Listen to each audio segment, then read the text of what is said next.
lecturas susurradas en ASMR.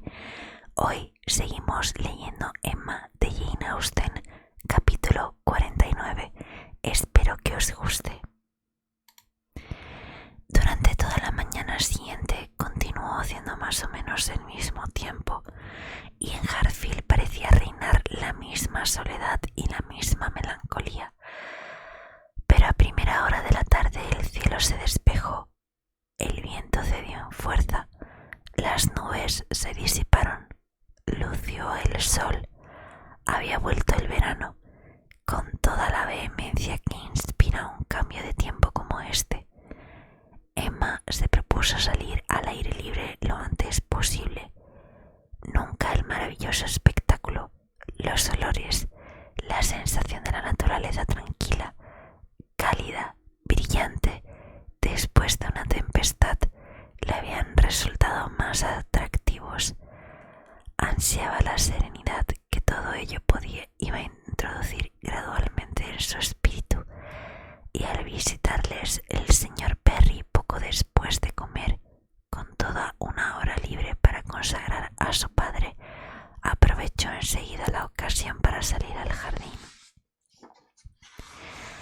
Allí, con el ánimo más reposado y las ideas un poco calmadas, dio unas cuantas vueltas. Cuando vio al señor Knightley franqueando la puerta del jardín y dirigiéndose hacia ella, era la primera noticia que tenía de que había vuelto de Londres. Un momento antes, Emma había estado pensando en él, considerándole sin la menor vacilación a 16 millas de distancia. Solo tenía tiempo para hacer una rápida composición del lugar. Tenía que dominarse y sosegarse. A cambio de medio minuto estuvieron el uno frente del otro. Los «¿Cómo está usted?»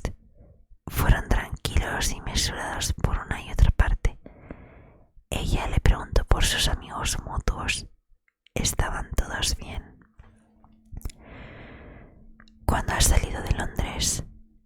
«Esta misma mañana». «¿Ha debido mojarse por el camino?» «Sí». Emma vio que deseaba que dieran un paseo juntos. «He echado una ojeada al comedor y como he visto que no me necesitaban, prefiero estar al aire libre». Por su aspecto y su manera de hablar parecía contrariado, y la joven, inspirada por sus temores, pensó que posiblemente la causa de ello era que tal vez había comunicado sus proyectos a su hermano y estaba preocupado por la actitud con que éste los había acogido. Se pusieron a andar juntos. Él guardaba silencio. Emma tenía la impresión de que de vez en cuando la miraba de reojo, como si quisiera leer en su rostro más de lo que a ella le convenía dejar entrever, y esta suposición le inspiró otro temor. Quizás debía hablarle de su amor por Harriet. Posiblemente solo esperaba que ella le diera pie para empezar sus confidencias, pero Emma no lo hacía. No podía hacerlo.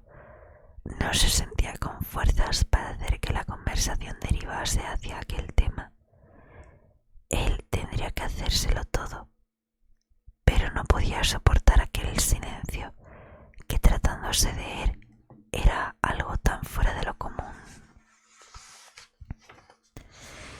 Estuvo pensando, se decidió y por fin, intentando sonreír, empezó. «Ahora que ha regresado se enterará usted de noticias que más bien le sorprenderá». «¿De veras?», dijo él con calma, mirándola. «¿Y de qué clase?»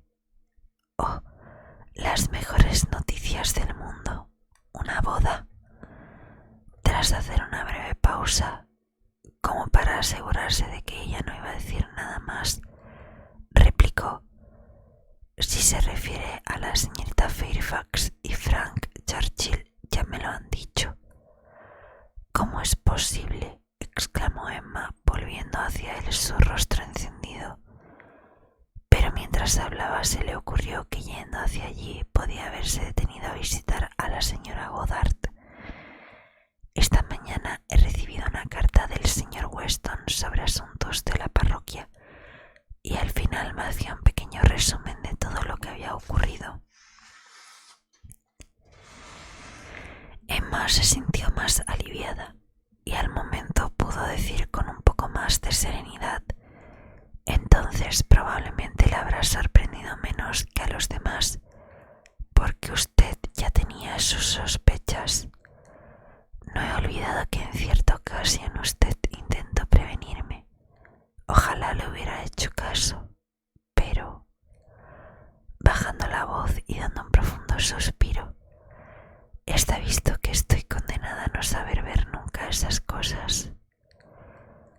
Durante unos momentos hubo un silencio y Emma no advirtió que sus palabras habían causado una profunda impresión en su interlocutor, hasta que sintió que le cogía la mano y se la llevaba al corazón, y le oyó decir en voz baja, en un tono muy emocionado: el tiempo, mi querida Emma, el tiempo curará esta herida. Tiene usted un gran sentido común. Tiene que hacer un esfuerzo pensando en su padre. Ya sé que para usted misma. Volvió a apretar de nuevo la mano de la joven, mientras añadía con voz aún más cálida y más entrecortada: el más fiel de los amigos. Indignación. Aquel odioso canalla. Y en un tono más bajo, más resuelto: pronto se irá. Pronto se irán a Yorkshire. Lo siento por ella. Merece mejor suerte. Emma le comprendió y apenas pudo recuperarse de la intensa sensación de gozo que le había producido aquella prueba de afecto por parte de él. Replicó: es usted muy bueno, pero se equivoca, y tengo que decirle cuál es la verdad. No necesito esta clase de compasión. Mi ceguera ante todo lo que estaba pasando me llevó a actuar de un modo del que siempre me avergonzaré, y me vi neciamente tentada a decir y hacer muchas cosas que pudieron dar pie a las suposiciones más desagradables, pero esta es la única razón que tengo para lamentar en no haber estado antes en el secreto. Emma, exclamó él mirándola afanosamente, es cierto lo que dice. Pero enseguida, dominando su entusiasmo: no, ya le entiendo. Perdóneme. Me alegro de que pueda decir eso. No, ciertamente no vale la pena lamentar su pérdida, y confío en que no pase mucho tiempo antes de que no sea solo su razón la que reconozca todo eso. Ha tenido usted suerte de que su corazón no se hubiera comprometido más. Le confieso que, por la actitud de usted, yo nunca podía estar seguro de hasta dónde llegaban sus sentimientos. Solo tenía la seguridad de que había una predilección de la que yo nunca le consideré merecedor. Es alguien que deshonra el apelativo de hombre. Un ser así ha de recibir en recompensa a una muchacha tan encantadora. Jane, qué desgraciada serás. Señor Knightley, dijo Emma, tratando de mostrarse animosa, pero sintiéndose en realidad en medio de la mayor confusión. Me pone usted en una situación delicada. No puedo dejar que siga en este error, y sin embargo, tal vez, puesto que mi proceder le dio esta impresión, no me faltan motivos para sentirme tan avergonzada de confesar que nunca me he sentido enamorada de la persona de que estamos hablando. ¿Cómo podría sentirse una mujer que confesara exactamente todo lo contrario? Nunca. Él la escuchó en silencio. Emma hubiese querido que le hablara, pero él seguía callado. Supuso que debía añadir algo más antes de hacerse merecedora de su clemencia, pero se resistía a verse obligada a rebajarse a sí misma ante él. Sin embargo, siguió diciendo: Mi proceder tiene pocas disculpas. Me tentaron sus atenciones y me permití a mí misma mostrarme complacida. Una vieja historia, probablemente un caso muy corriente, algo que les habrá ocurrido a centenares de mujeres antes que a mí. Y con todo, no es la más disculpable la que, como yo, sienta plaza de inteligente. Concurrieron muchas circunstancias en esa tentación. Él era el hijo del señor Weston. Le tenía constantemente junto a mí. Siempre le encontraba muy agradable.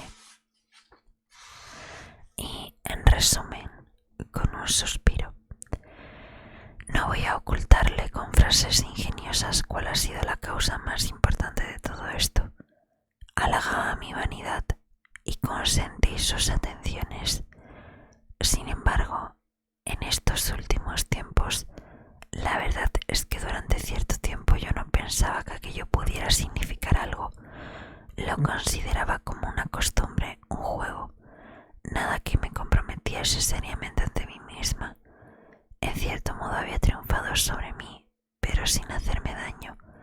Nunca había estado enamorada de él, y ahora puedo interpretar aproximadamente su conducta. Él nunca quiso enamorarme. Aquello no era más que una pantalla para ocultar su verdadera situación con otra mujer. Su propósito era engañar a todos los que le rodeaban, y estoy segura de que nadie pudo engañarse de un modo más efectivo que yo, solo que no me engañé. Esta fue mi mayor suerte. Por el motivo que fuera, me libré de él.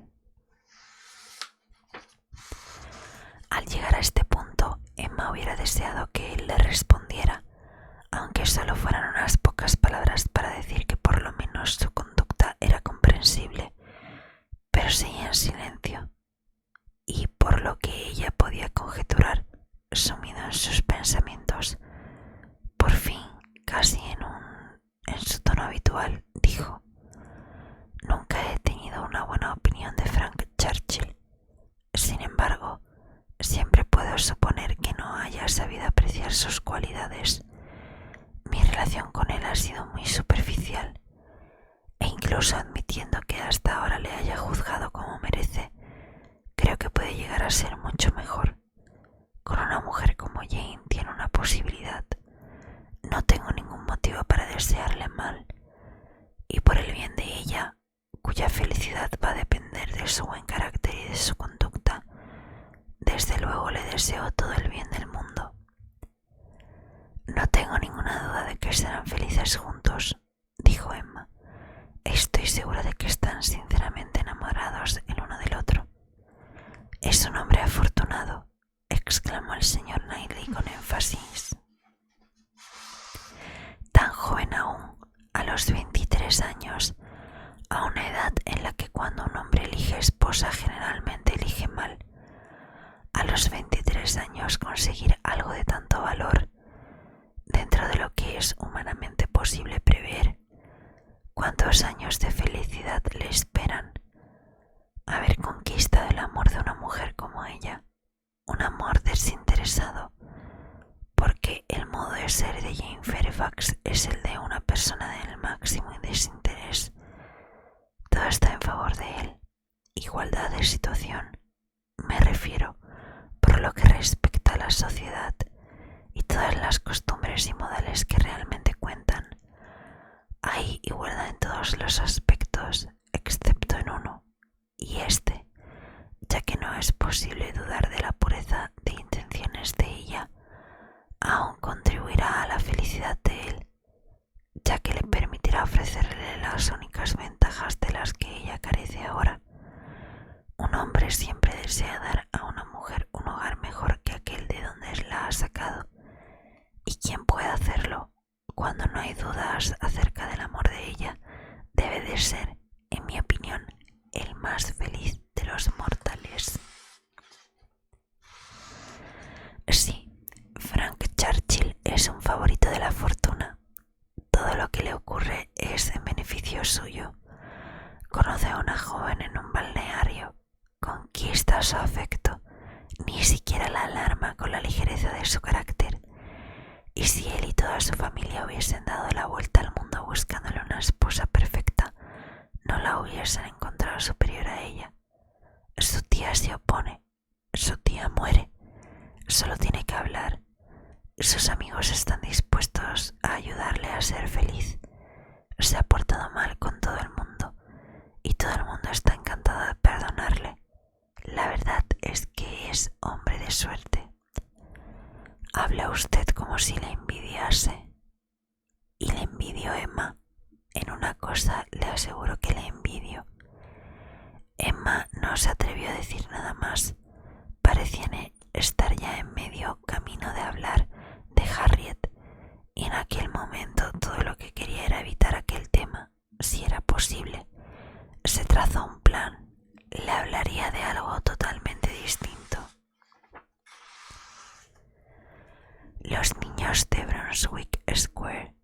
Y cuando ya se disponía a hablar, el señor Knightley la sorprendió diciendo: «No va usted a preguntarme en qué le envidio. Veo que está decidida a no tener curiosidad. Es usted prudente, pero yo no puedo serlo.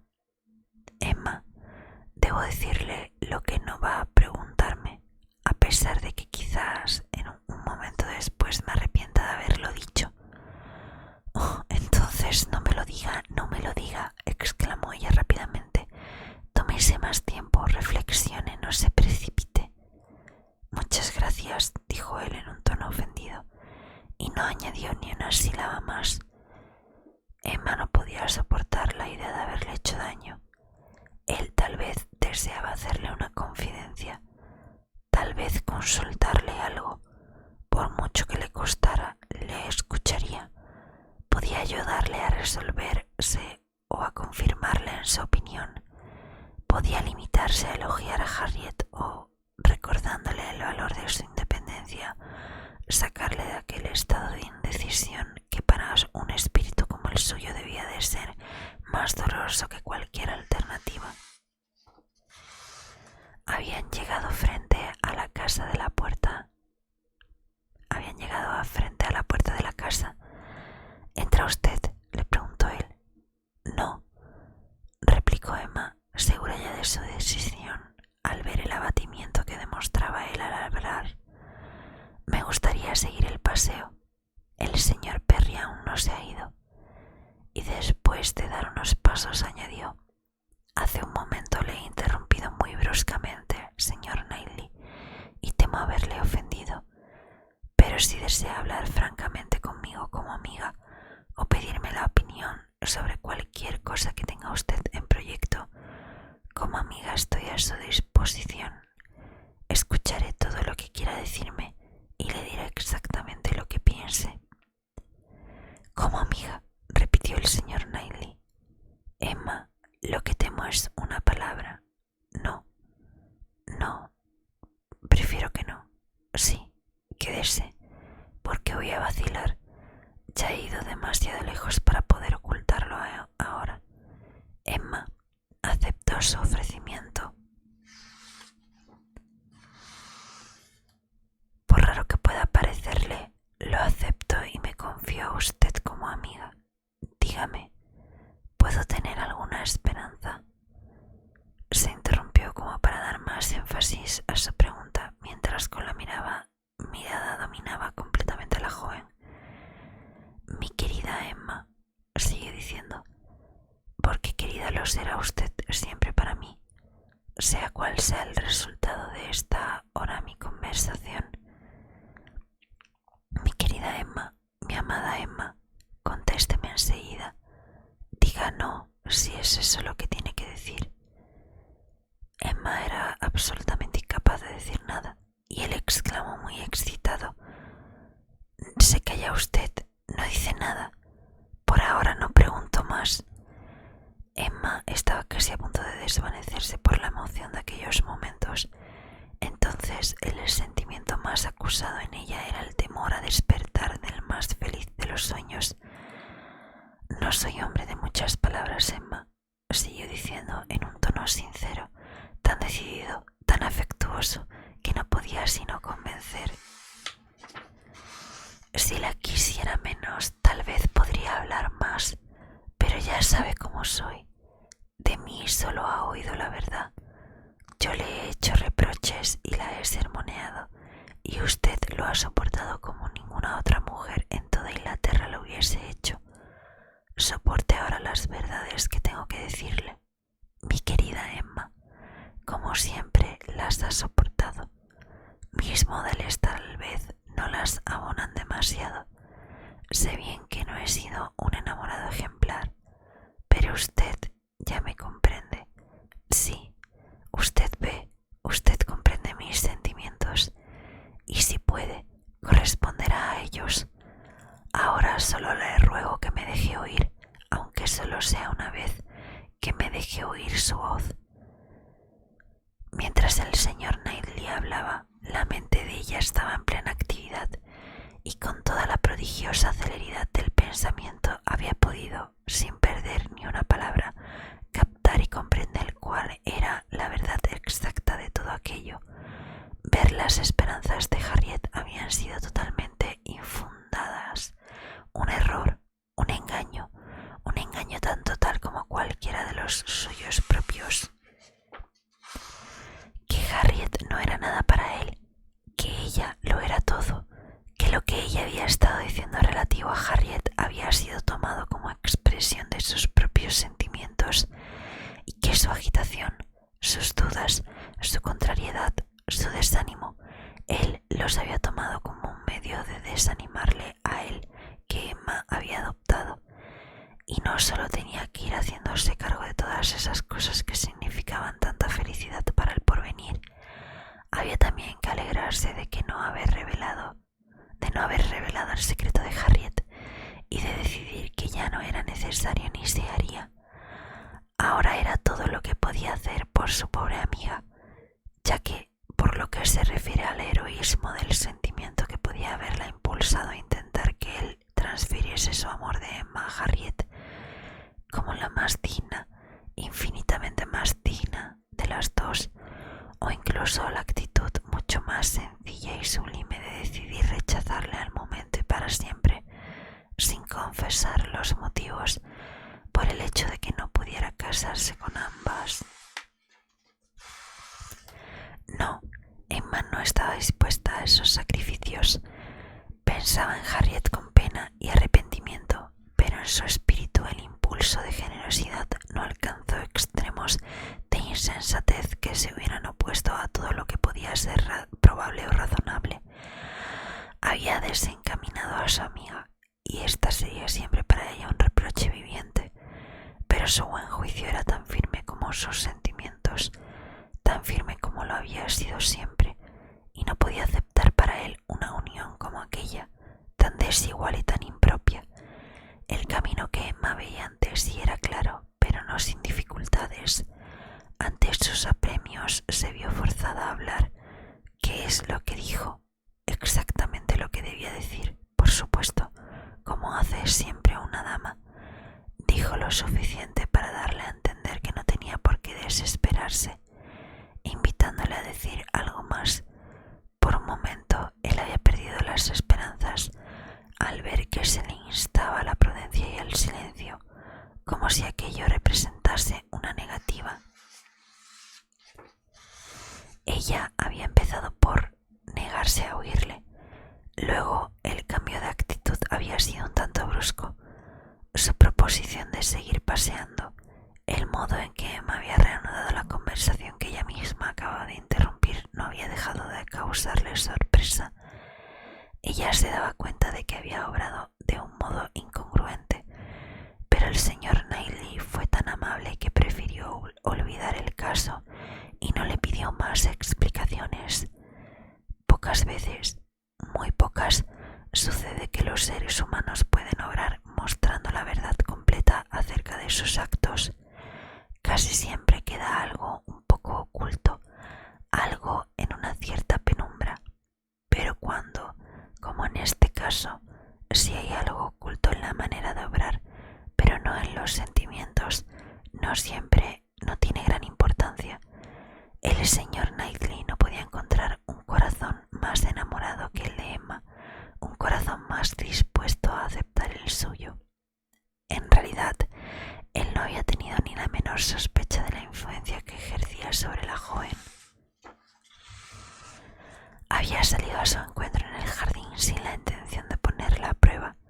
Había acudido a Hartfield preocupado por ver cómo ella había tomado la noticia del compromiso matrimonial de Frank Churchill, sin ninguna mira egoísta, sin ninguna intención de ninguna clase, excepto la de intentar, si ella se lo permitía, consolarla o aconsejarla.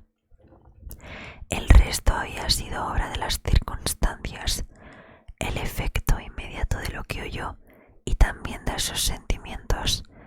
La grata certidumbre de que Emma solo sentía indiferencia por Frank Churchill, de que jamás le había entregado su corazón, hizo nacer en él la esperanza de que con el tiempo podía llegar a conquistarlo para sí, pero no había sido una esperanza de algo concreto, inmediato, tan solo en aquellos momentos en los que la vehemencia de su anhelo se impuso a su razón.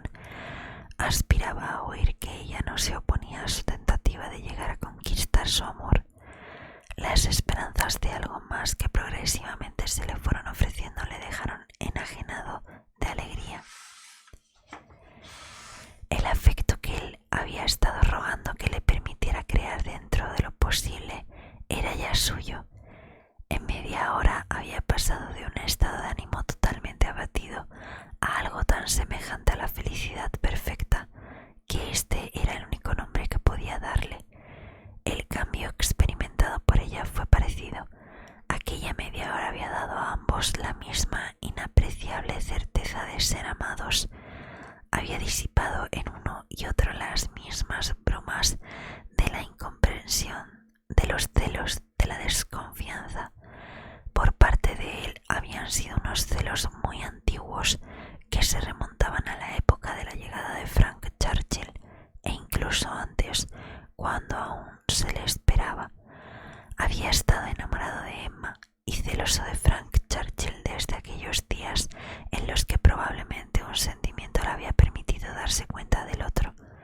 Habían sido sus celos de Frank Churchill que le habían hecho dejar Highbury. La excursión a Box Hill le había impulsado a partir. Consideró que por lo menos así evitaría el volver a ser testigo de todas aquellas atenciones que ella permitía y alentaba. Se había ido para aprender a ser indiferente, pero para ello había elegido un mal lugar. Había demasiada felicidad doméstica en la casa de su hermano. La mujer representaba allí un papel demasiado atractivo. Isabela se parecía demasiado a Emma, diferenciándose solo de ella en una serie de cosas en las que era claramente inferior y que no hacían más que evocarle con mucha más fuerza el recuerdo de su amiga. Por mucho que hubiese hecho, aunque se hubiese quedado allí mucho más tiempo, hubiese sido inútil. Sin embargo, permaneció allí tercamente, día tras día, hasta que aquella misma mañana el correo le había traído la historia de Jane Fairfax. Entonces, junto a la alegría que forzosamente debía sentir y que no sentía el menor escrúpulo en sentir, porque nunca había creído que Frank Churchill mereciera a Emma, surgió en su ánimo una solicitud tan afectuosa, una inquietud tan intensa por ella, que no pudo seguir en Londres ni un día más. Había regresado a Highbury bajo la lluvia e inmediatamente después de comer se había encaminado a Hartfield para ver cómo la mejor y la más encantadora de todos los seres humanos, perfecta a pesar de sus imperfecciones, sobrellevaba la noticia. La encontró nerviosa y deprimida. Frank